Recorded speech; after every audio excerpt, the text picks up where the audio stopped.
Hey fam, it's Tamara back. Some of y'all call me Tam Tam, some call me Tammy. But today I want to do something really quick. I was just thinking about spring.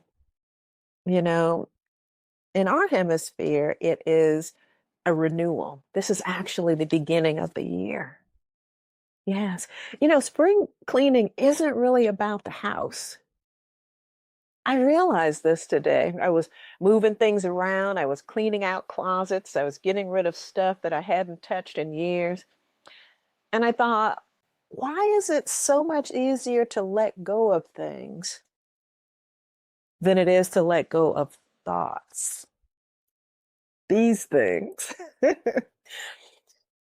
And then I realized that the truth is that some of us are still holding on to old conversations that ended years ago, still carrying expectations that were never met, still trying to understand why people never understood us. And we keep replaying it over, over, and over in our minds like it still matters.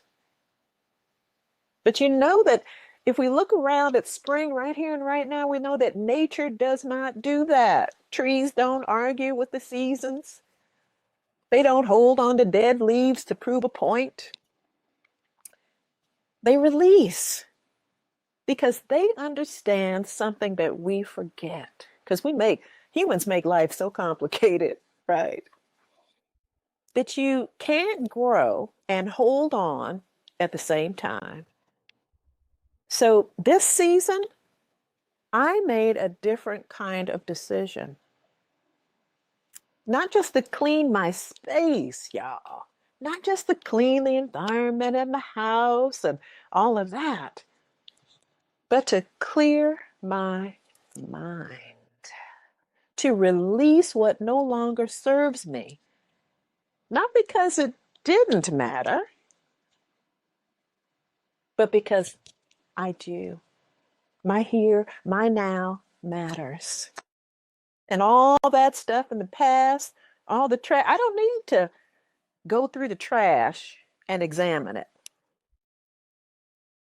And maybe that's what spring is really about. Maybe nature is giving us permission, like a permission slip to begin again. That every year, renewal, all the birds, all the plants, the buds, everything renewing, right? We get permission. It's a signal that we get to begin again. Keep that in your mind today as you move through your life. Step in to the reality of the right here and now, and that all of your creative power is right here in this moment. Let's all begin again. Next time, you are loved and you are loved, beloved. Have a beautiful day.